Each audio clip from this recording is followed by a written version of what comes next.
Salam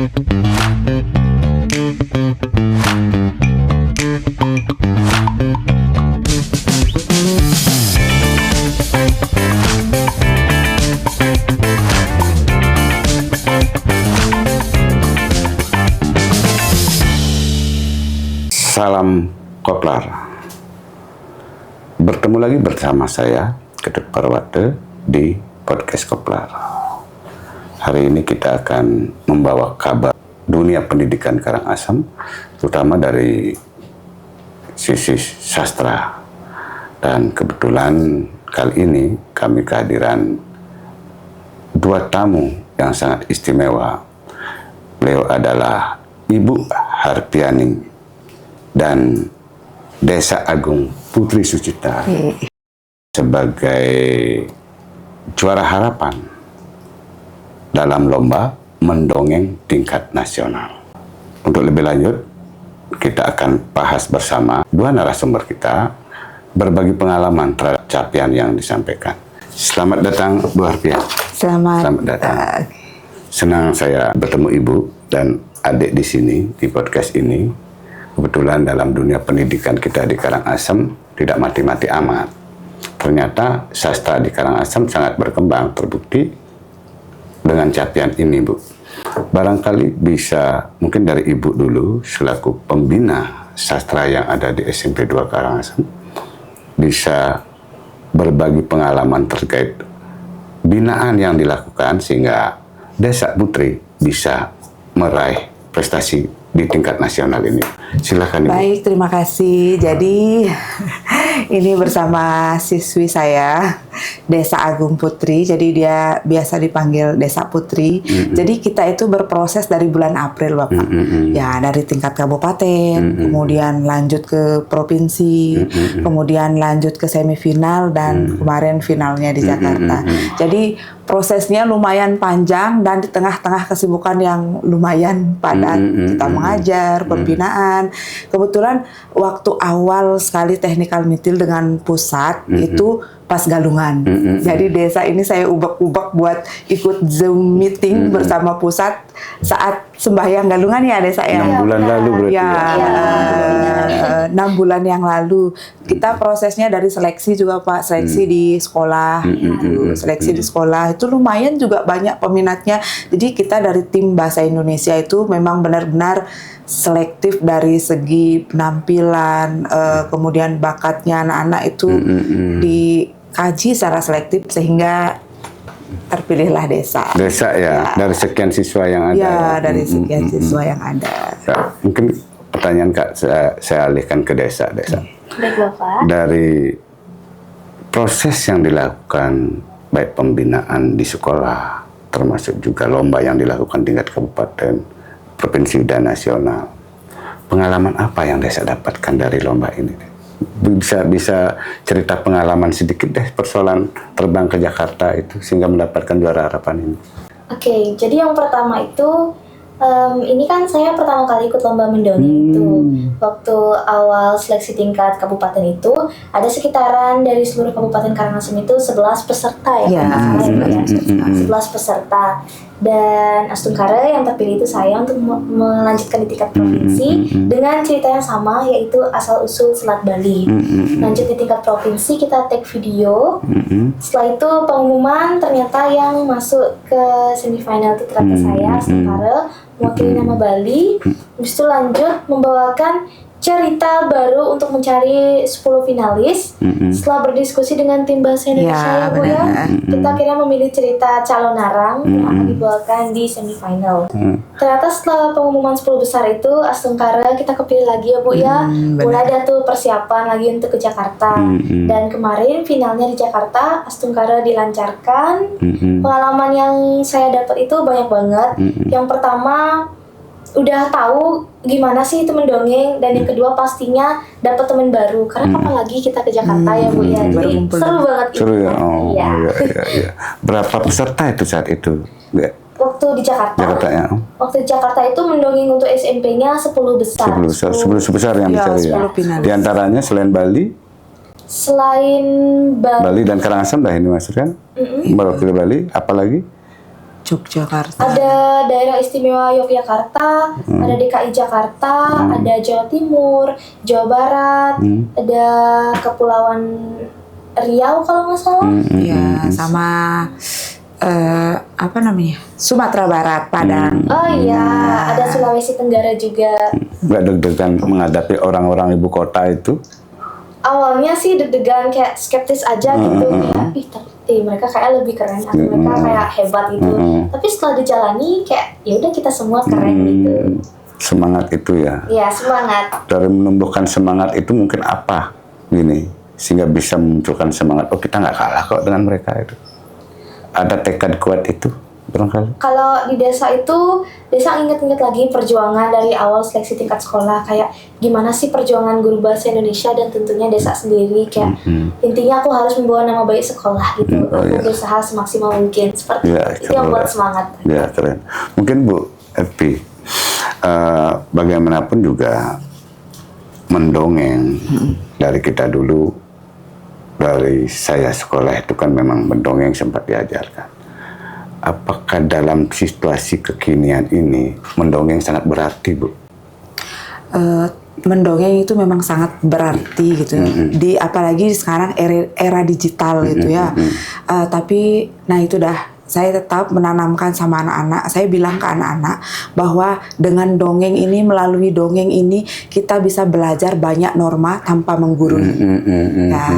Jadi dari situlah muncul banyak yang ingin seleksi ikut mendongeng. Jadi itu dah secara tidak langsung belajar dari dongeng itu belajar norma tanpa menggurui. Ya, artinya dongeng tidak semata-mata hanya sebuah cerita segitu aja, tapi di dalamnya terselip juga ajaran norma. Ini yang dikedepankan itu. Betul. Mungkin Bu, setelah capaian ini, capaian juara harapan dalam mendongeng lomba sastra ini, mungkin kedepannya untuk pembinaan anak-anak di sekolah seperti apa, Bu? Kalau saya, karena selama di Jakarta itu sudah langsung terpikirkan nanti tahun depan nih akan begini. Gitu. Jadi semakin terbukalah pengetahuan kita di sana, berkumpul dengan guru bahasa Indonesia, kemudian pembina-pembina sanggar. Jadi kemudian dewan juri sedikit tidaknya tahulah, selera nasional nih akan seperti ini. Jadi sudah terpikirkan nanti kedepannya itu akan seperti apa. Mungkin saya akan lebih memilih anak-anak yang mempunyai talenta selain public speakingnya. Mungkin dia punya tari, karena kita kan di Bali kental sama tarinya, atau alat musik kah, itu dari mendongeng itu bisa disisipkan alat musik, kemudian talenta yang lain bisa dikembangkan di mendongeng juga. Gitu, Bapak. Ya. Mungkin kembali kepada Ratih ya, tadi dibilang bahwa dongeng yang diangkat tentang calon narang ya. Bagaimana bisa Ratih bisa menjiwai, bisa meresapi dari cerita yang ada ini? Bisa digambarkan sedikit aja untuk calon narang ini? Kalau dari saya sendiri itu, kita yang pertama itu harus belajar bagaimana tokoh penokohan, karena tokoh penokohan pada setiap karakter itu tentu beda. Contohnya seperti calon narang, empu, bahula, itu kan berbeda. Nah, di situ saya pahami kira-kira suara calon narang itu yang bagus itu seperti apa, sehingga ketika kita tuh sudah tahu diri kita itu berada di mana di karakternya, kita tuh pasti bakal bisa menghayati dan menjiwai. Kalau di cerita calon narangnya, saya ada mengambil tokoh Ratna Manggali, cuma di situ tidak ditambahkan dialog ya Ibu. Ya, narasinya narasi aja kayak berupa kebiasaan 7 anak Indonesia hebat. Ya. Jadi saya boleh tambahkan sedikit, Pak. Jadi cerita calon arang ini gitu ya, itu kan sering kita lihat di pagelaran di Bali khususnya gitu. Jadi kami ingin mengangkat budaya lokal. Jadi biar lokal jeniusnya nggak hilang, tapi kita modif dengan program Pak Menteri yang baru, 7 kebiasaan anak Indonesia hebat. Nah, di 7 kebiasaan anak Indonesia hebat ini masuk ke karakternya si Ratna Manggali.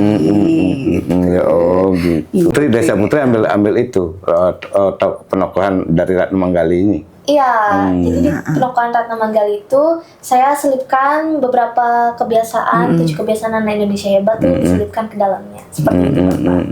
dalam cerita dikemas seperti itu ya. Jadi dalam cerita dia ini berbagai tokoh dia. Jadi sebagai naratornya, kemudian sebagai tokoh calon arangnya, kemudian ada Empu Barada, ada Empu Bahula, dan si Ratna Manggali. Jadi kebayang nggak Pak ini Desa Putri ini? Berarti selama 6 bulan ya? 5. Berapa bulan ini mempelajari cerita ini? Calon arangnya. Iya, calon arangnya Putri. Dari bulan Oktober. Ya. Dari bulan Oktober kalau nggak salah Pak. Selain ditempa oleh bu guru sendiri, tentu di rumah ada tempat orang tua juga ya? Ada, yang ada. masak. Betul. Iya, iya. Ada juga belajar dari YouTube, melihat YouTube, referensi. Ya, referensi itu kita memanfaatkan media digital juga. Ini pergantian karakter seperti apa itu. Desa Suara. Putri sekarang kelas berapa? Saya sekarang kelas 9 Bapak, kelas 3 SMP. Aktif juga di OSIS itu ya? Iya. Ini sekretarisnya. Tadi kalau Ratih ketua OSISnya, ini sekretarisnya. Oh, iya. Ya Bu, mungkin sebelum lanjut kita rehat sejenak. Oke, terima kasih Tetap Bapak.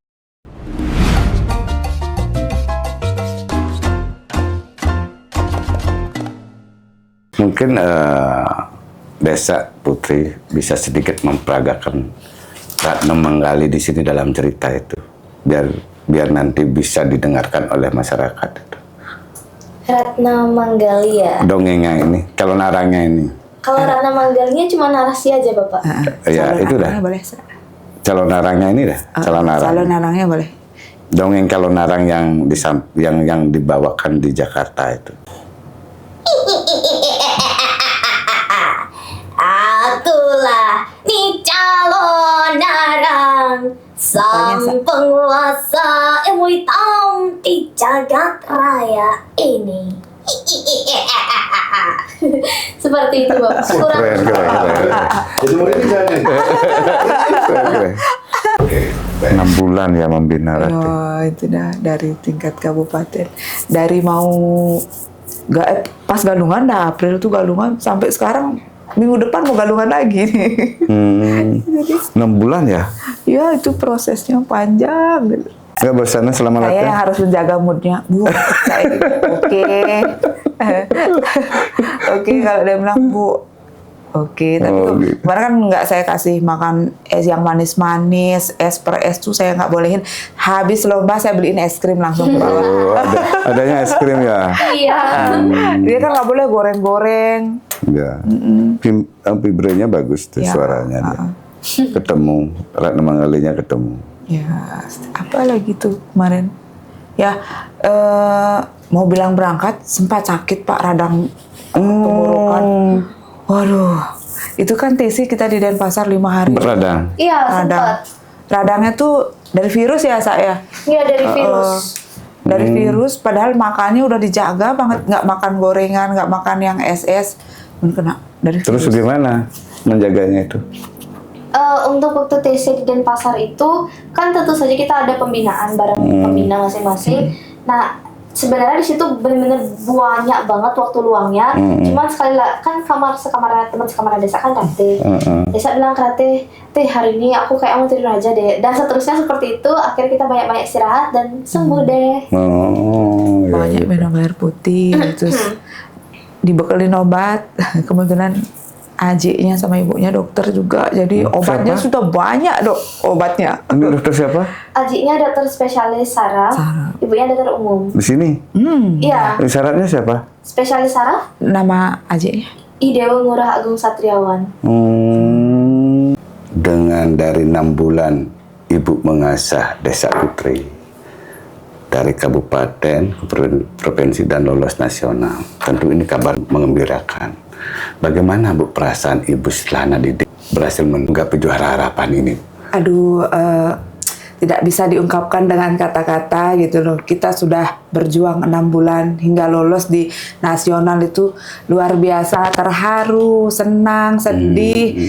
Itu Hamin satu pengumuman, sejujurnya saya sudah tidak bisa tidur karena melihat lawan kita yang sama luar biasanya dengan Desa Putri. Dia sempat, "Bu, gimana ya Bu?" Ya udah, nggak usah dipikir, ini sudah berjalan, pokoknya nggak usah mikir yang lain. Tapi semalaman saya yang berpikir, ya pun semoga memang nasib baiknya ada di Sungkare, ya. Sungkare memang dia. Dan ketika itu sebelum berangkat, kami juga doa di sini sempat kontak Pak Kepala Sekolah juga. Ya benar, terima kasih. Sungkare doa terkabulkan. Begitu juga dengan Desa Putri. Ini kan baru pertama kali ya Desa Putri. Katakan jenjang nasional itu tercapai. Tentu perasaannya sangat luar biasa. Iya. Sekarang di harapan kedua, mungkin kedepannya seperti apa? Untuk kedepannya kan berarti Desa sudah lulus ya. Udah lulus ya? SMA. Udah lulus ya? Oh, Iya. Udah lulus ya. Desa mengharapkan yang terbaik aja sih, dan semangat untuk tim Bahasa Indonesia dari SMA. Perjuangannya belum selesai, harus mencari bibit baru lagi. Dan Astungkare bisa nyampe juga ke nasional, karena kan tahun lalu Rati ke nasional. Tahun ini Desa ke nasional, dan Astungkare tahun depan ada lagi bibit yang bisa sampai ke nasional. Ya, jadi untuk saya tambahkan untuk yang mendongeng ini, kita sudah tahun kedua. Tahun kedua ya? Ya, tahun lalu. Setiap tahun kita ikut dalam festival ini ya, yang lomba ini. Tahun lalu yang pertama, tapi tidak tergabung di FLS 3N. Dia namanya LS2N. Nah, kita mendongeng di sana, kebetulan juga Ratih saya yang pilih Ratih. Ya, Ratih kemarin ya. Dapat harapan 3, terus sekarang yang tahun ini sastranya bergabung ke FLS 3N. Jadi ini yang tahun kedua kita lolos nasional, dan ada peningkatan dari harapan 3 ke harapan 2. Nanti digaskan lagi tahun depan, semoga bisa di 3 besar. Mohon doanya. Desa udah tamat ya. Iya. Tugas ibu menjadi bibit baru dong. Betul. Sudah ada itu? Nah, kebetulan kemarin tuh dari MGMP Kabupaten di tanggal 28 Oktober itu kan pas bulan bahasa. Jadi MGMP Kabupaten itu ada lomba mendongengnya. Kebetulan siswa kami yang juara 1 juga. Untuk sementara sih masih yang kandidatnya yang juara 1 di kabupaten kemarin, tapi tidak menutup kemungkinan masih banyak yang seleksi lagi gitu. Soalnya tiap lomba mesti kita seleksi gitu. Mungkin sedikit Bu terkait dengan pesan yang disampaikan untuk terutama masyarakat Karangasem, terus juga kepada guru-guru terhadap sastra yang ada di Karangasem, termasuk juga persoalan mendongeng hingga mencapai prestasi ini. Ada pesan yang disampaikan untuk masyarakat, Bu? Jadi pesannya, saya selaku guru Bahasa Indonesia dan sekaligus salah satu tim pembinanya, harapannya, pesannya agar lebih melestarikan budaya, cerita dongeng, karena dari situlah lahirnya banyak inspirasi dan menjadikan anak Indonesia hebat. Termasuk ada norma di sana. Betul, itu, ada pesan moral. Ya. Desa Putri? Iya Bapak. Ya, ada pesan yang disampaikan kepada teman-teman siswa lah, teman-teman meskipun ada adik, dengan bagaimanapun juga dengan capaian ini sastra di Karangasem berkembang. Artinya ada harapan, ada pesan yang disampaikan bagaimana untuk sedikit tidaknya bahwa sastra itu tetap bertahan sedikit. Karena melalui dongeng, secara tidak langsung kita akan bisa melestarikan budaya yang ada di daerah kita. Udah situ aja. Ya, oke. Baik pemirsa, demikian tadi obrolan kita bersama Ibu Erpia, guru Bahasa Indonesia SMP Negeri 2 Amlapura, dan Desa Putri ya, Desa Putri. Kebetulan Desa juga mendapatkan juara harapan mendongeng dengan cerita yang dibawakan, narasi yang dibawakan tentang Kelonarang. Kita berharap ke depan lahir juga dengan bagaimana sastra ini tetap bisa berkembang di Karangasem. Sekian dulu obrolan dari kita. Salam Kopral. Salam Kopral, kita ngobrol sampai kelar.